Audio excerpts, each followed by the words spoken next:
हम लोग फिजिक्स पढ़ रहे हैं और आज एक नया चैप्टर शुरू कर रहे हैं विद्युत धारा। ठीक है, और ये बहुत इम्पोर्टेंट चैप्टर है और ये 2-3 क्लास में ये समाप्त हो जाएगा। तो देखिए विद्युत धारा किसे कहते हैं? तो विद्युत धारा किसे कहते हैं? इलेक्ट्रॉन के प्रवाह को विद्युत धारा कहते हैं। इलेक्ट्रॉन के प्रवाह को विद्युत धारा कहते हैं, या फिर आवेश के प्रवाह को विद्युत धारा कहते हैं। विद्युत धारा का एसआई मात्रक क्या होता है? एम्पियर। विद्युत धारा का एसआई मात्रक एम्पियर होता है, जिसका संकेत ए होता है, बड़ी ए। विद्युत धारा मापने वाला यंत्र एमीटर होता है। विद्युत धारा को मापने वाला यंत्र जो होता है एमीटर होता है, और एमीटर का संकेत होता है ए प्लस माइनस।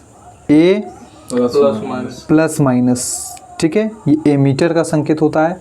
सिर्फ ए लिखा है वो एम्पियर का संकेत होता है। आवेश किसे कहते हैं? आवेश जब दो पदार्थों को रगड़ा जाता है तो घर्षण के कारण दोनों में क्या होता है? आवेश उत्पन्न होता है। ठीक है, दोनों में आवेश उत्पन्न होता है।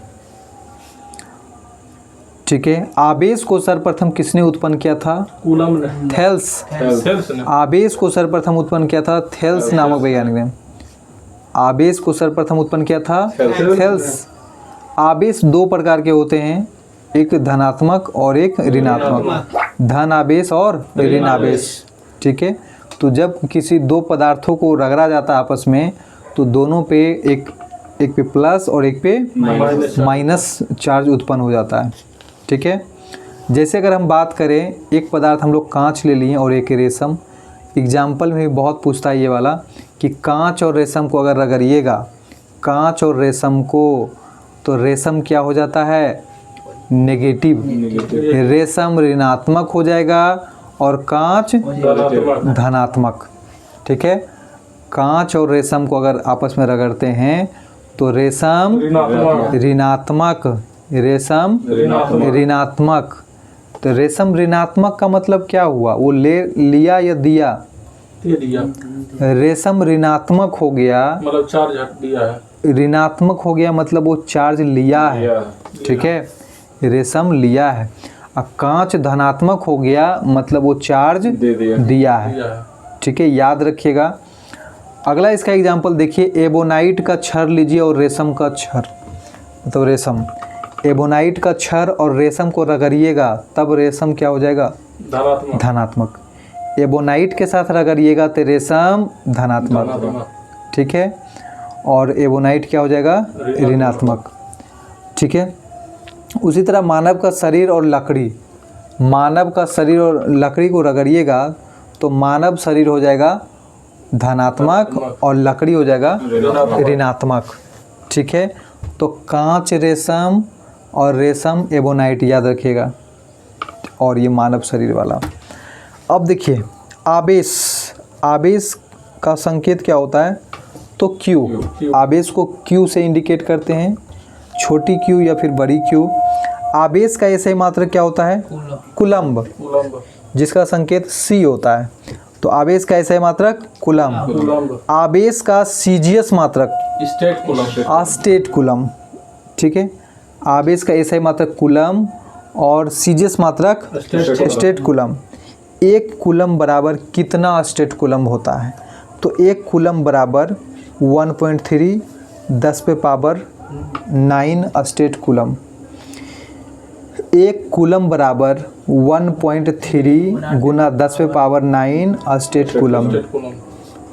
ठीक है, तो एक कूलम्ब बराबर 1.3 10⁻⁹ स्टेट कूलम्ब।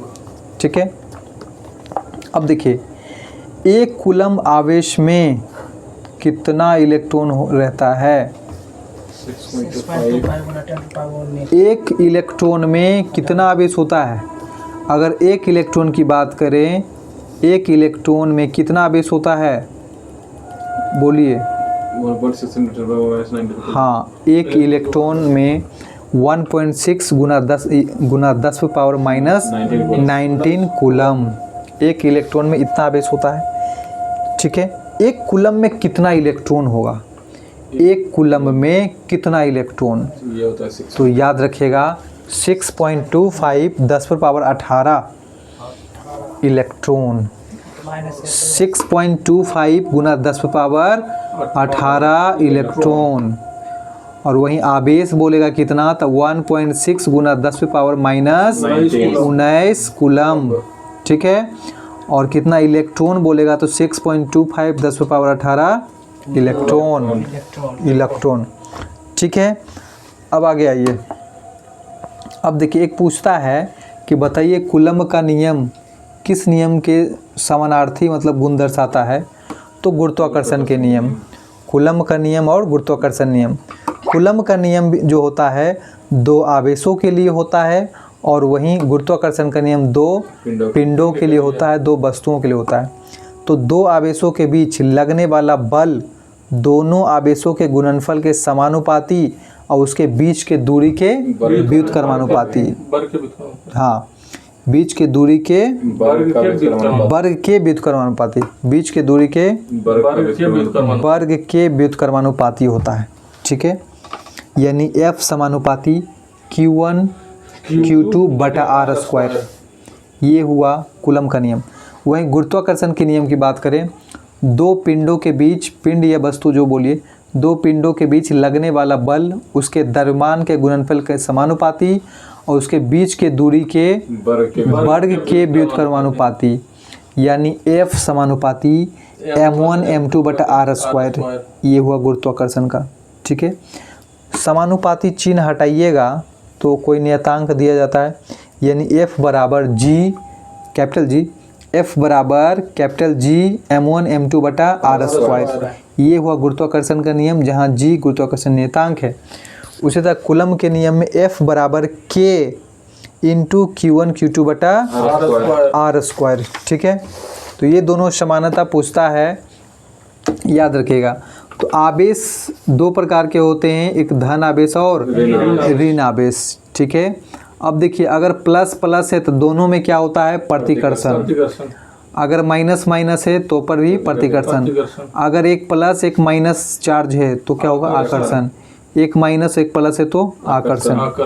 समान आवेश में प्रतिकर्षण होता है, समान आवेश में, अब विपरीत आवेश में आकर्षण होता है। ठीक है, अब देखिए तो इलेक्ट्रॉन आवेश, अभी एक इलेक्ट्रॉन आवेश में कितना आवेश होता है, -1.6 गुना 10⁻⁻19 कूलम्ब। ठीक है, इलेक्ट्रॉन आवेश बोलेगा तो -1.6 गुना 10⁻⁻19 कूलम्ब। वहीं प्रोटॉन आवेश बोलेगा तो प्लस करके बोलना होगा, +1.6 गुना 10⁻⁻19 कूलम्ब।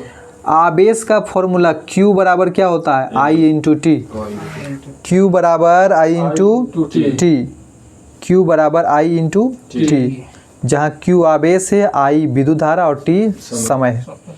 ठीक है, उसके बाद देखिए आवेश घनत्व, चार्ज डेंसिटी। तो आवेश घनत्व होते हैं तीन प्रकार के। आवेश घनत्व तीन प्रकार के, एक है रेखीय आवेश घनत्व, एक क्षेत्रीय आवेश घनत्व, एक है आयतन आवेश घनत्व। तो रेखीय आवेश घनत्व जो है लीनियर चार्ज डेंसिटी। ठीक है, रेखीय आवेश घनत्व लीनियर चार्ज डेंसिटी। तो रेखीय आवेश घनत्व को लेमडा से सूचित करते हैं। किससे करते हैं, लेमडा। तो लेमडा बराबर सूत्र हो जाएगा Q/L। लेमडा बराबर Q/L, यानी इकाई लंबाई में, इकाई लंबाई में उपस्थित आवेश को रेखीय आवेश घनत्व बोलते हैं। इसका SI मात्रक क्या हो जाएगा, रेखीय आवेश घनत्व का SI मात्रक हो जाएगा कूलम्ब प्रति मीटर, क्योंकि सूत्र ही होता है Q/L। तो कूलम्ब प्रति मीटर। क्षेत्रीय आवेश घनत्व, इसको सिग्मा से सूचित करते हैं। क्षेत्रीय आवेश घनत्व को सिग्मा। तो क्षेत्रीय आवेश घनत्व सिग्मा बराबर हो जाएगा Q/A फॉर्मूला। ठीक है, रेखीय आवेश घनत्व का फॉर्मूला सिग्मा बराबर Q/A, A for area, Q/A। और वहीं इसका मात्रक बोले तो क्या हो जाएगा, कूलम प्रति मीटर स्क्वायर, कूलम प्रति मीटर स्क्वायर। आयतन आवेश घनत्व को रो से सूचित करते हैं, जो कि पी जैसा उसका होता है। तो आयतन आवेश घनत्व को रो से, तो इसका सूत्र रो बराबर क्यू बाय भी, हाँ क्यू बाय भी। और इसका एसआई मात्रक होता है आयतन आवेश कूलम प्रति मीटर क्यूब। ठीक है, तो बहुत आसान है, नाम से पता चल रहा है। रेखीय आवेश घनत्व का मतलब होता है कि इकाई लंबाई में उपस्थित आवेश को रेखीय आवेश घनत्व, और वहीं क्षेत्रीय आवेश घनत्व की बोला जाए तो इसका होता है क्यू बाय ए, यानी इकाई क्षेत्रफल पर उपस्थित आवेश को क्षेत्रीय आवेश घनत्व। और वहीं आयतन आवेश घनत्व जो होता है क्यू बाय भी, इकाई आयतन में उपस्थित आवेश को आयतन आवेश घनत्व कहते हैं। ठीक है, तो आज के लिए हम लोग इस चैप्टर को इतना ही रखते हैं। अगले क्लास में हम लोग इसमें विद्युत धारा से शुरू होगा टॉपिक, और 1-2 क्लास में ये समाप्त हो जाएगा।